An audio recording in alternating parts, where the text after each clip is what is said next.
Hello viewers, welcome to Bijoy travel and vlog. আমি এই মুহূর্তে আছি ইন্ডিয়ার কলকাতায়। আমার সামনে যে ব্রিজটি দেখছেন সেটি হচ্ছে সেই বিখ্যাত হাওড়া ব্রিজ। আরও দেখাবো হাওড়া স্টেশন ও হাওড়া হোটেল। এই হাওড়া স্টেশনের আশেপাশে একটি বিখ্যাত হোটেল হচ্ছে হাওড়া হোটেল। আর এই হাওড়া হোটেলে কেন আমাকে অ্যালাউ করলো না, বা অবশেষে আমি কোথায় থাকলাম, কিংবা বাংলাদেশ থেকে আসলে আপনারা কোথায় থাকবেন, এই সম্পূর্ণ তথ্য নিয়ে আজকের এই ভিডিওটি।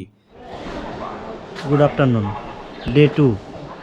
আজ এইখানে এই গেদে স্টেশন থেকে যাব শিয়ালদা স্টেশনে, সেজন্য টিকিট করে নিয়েছি। শিয়ালদা স্টেশন পর্যন্ত টিকিট প্রাইস নিয়েছে 30 টাকা করে।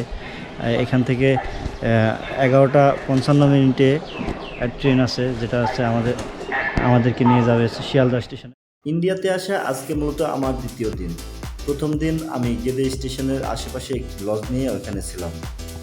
গেদে স্টেশন থেকে গেদে শিয়ালদহ লোকালে একটি টিকিট কেটে নিলাম 30 টাকার বিনিময়ে।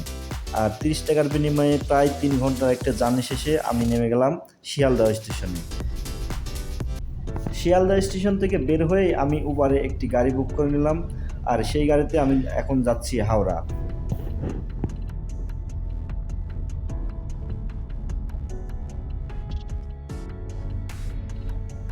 শিয়ালদা থেকে আমি হাওড়ার দিকে এগোচ্ছিলাম। আর কলকাতার সেই বিখ্যাত হলুদ ট্যাক্সি আর পুরাতন দৃষ্টিনন্দন বিল্ডিংগুলো আমার একদম নজর কেড়ে নিচ্ছিল। এই সেই হাওড়া ব্রিজ, যে হাওড়া ব্রিজ অনেক গানে আর অনেক সিনেমায় দেখেছিলাম। আজকে কাছ থেকে এই হাওড়া ব্রিজ দেখতে পেরে সত্যিই নিজেকে অনেক ভাগ্যবান মনে হচ্ছে।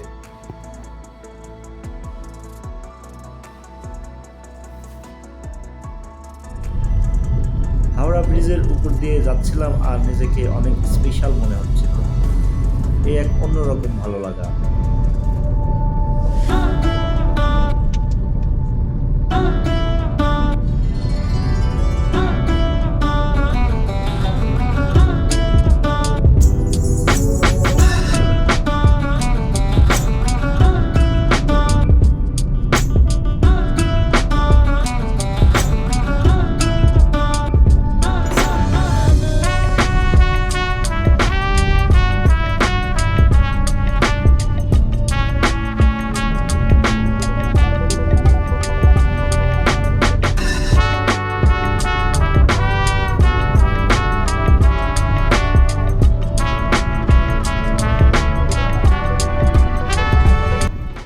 হাওড়া ব্রিজ পার হতেই দেখতে পেলাম হাওড়া স্টেশন।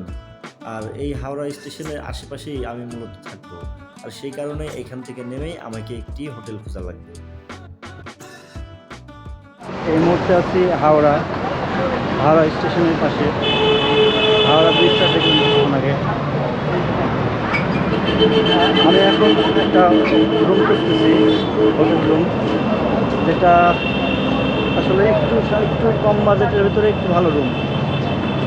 সেজন্য আমার সাথে যে মামা আছে, আমার আঙ্কেল আর আন্টি, ওনাদেরকে এক জায়গায় রেখে আমি যাচ্ছি রুম খুঁজতে।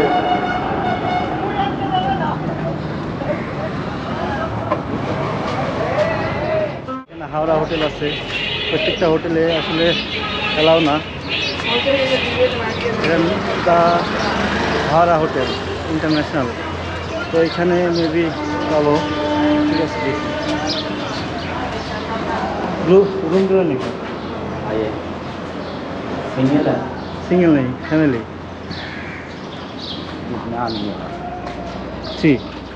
কতজন আছে? 3 জন।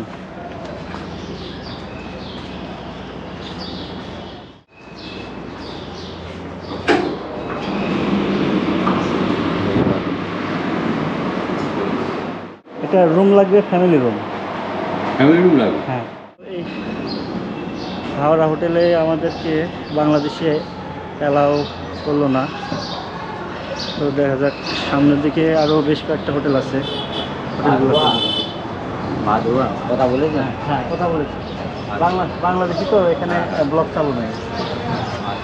এখন দেখি সামনের দিকে। হ্যাঁ, কিছুক্ষণ আগেই আমি হোটেল হাওড়াতে ঢুকেছিলাম, আর হোটেল হাওড়াতে বাংলাদেশিদের জন্য কোনো আলাদা ব্লক চালু নেই, তাই আমাকে নিরাশ হয়ে ফিরতে হলো। আমি যখন হোটেল পাচ্ছিলাম না তখন আসলাম বলে এক বিহারি লোক আমাকে সাহায্য করার জন্য এগিয়ে আসলো। এই আসলাম ভাই মূলত একজন ব্রোকার, আর ব্রোকার হলেও তার কথাবার্তা আমার খুব ভালো লেগেছে, তাই তাকেই দায়িত্ব দিলাম আমার হোটেল খোঁজার। হোটেল খুঁজতেছিলাম, এই দাদা আমাকে হোটেলের জন্য হেল্প করবে, দেখা যাক তিনি আমাকে কোথায় নিয়ে যায়। হ্যাঁ, লোক কোথাও আসবে, এখানে বি আসবে। বাংলাদেশি যারা আছে আমরা তাদেরকে প্রত্যেকটা হোটেলে অ্যালাউ করে না, আর প্রত্যেকটা হোটেলে অ্যালাউ করে না কারণ এখানে বাংলাদেশি ইন্ডিয়ান ব্যতীত অন্য কাউকে হোটেলগুলোতে অ্যালাউ করতে চায় না। আপনি ফরেনার বা বাংলাদেশের বাইরে যদি হন তাহলে আপনাকে অবশ্যই ইন্টারন্যাশনাল হোটেলগুলোতে থাকতে হবে। আর আমরা আশপাশে হাওড়া স্টেশনে আশেপাশে কোনো ইন্টারন্যাশনাল হোটেল পাইলাম না, সেজন্য আমরা একটু দূরে এই দাদা আমাদের সাথে যাচ্ছে। দাদা, আপনার নামটা কি? এমডি আসলাম। এমডি আসলাম। এই এমডি আসলাম দাদা আমাদেরকে হেল্প করতেছে, আমাদেরকে ইন্টারন্যাশনাল হোটেলগুলোতে, কম বাজেটের হোটেলগুলোতে দেখানোর জন্য। হাওড়া স্টেশনের পাশেই একটি গলি যার নাম এসি মার্কেট, আর এই এসি মার্কেটেই মূলত আজকে আমরা রাত্রি যাপন করব। আমার এই ভিডিওটি আপনার কাছে কেমন লেগেছে তা অবশ্যই কমেন্টে জানাবেন। ভিডিওটি আপনার কাছে ইনফরমেটিভ মনে হলে তা অবশ্যই আপনার ওয়ালে শেয়ার দিয়ে রাখবেন। ভিডিওটি খারাপ লাগলে কেন খারাপ লেগেছে এবং আমার কি কি উন্নতি করা দরকার তা অবশ্যই কমেন্টে জানাবেন। এই ভিডিওটি ফেসবুক থেকে দেখলে অবশ্যই আমাকে ফলো দিয়ে রাখবেন, আর ইউটিউব থেকে দেখলে অবশ্যই আমাকে সাবস্ক্রাইব করে বেল বাটনটিতে প্রেস করে দিবেন। আজকের ভিডিও মূলত এই পর্যন্তই, আর আগামী পর্বে আমি দেখাতে চলেছি কলকাতা থেকে ব্যাঙ্গালোর। টিল দেন সবাই ভালো থাকবেন, সুস্থ থাকবেন, আর আমার জন্য অবশ্যই প্রার্থনা করবেন।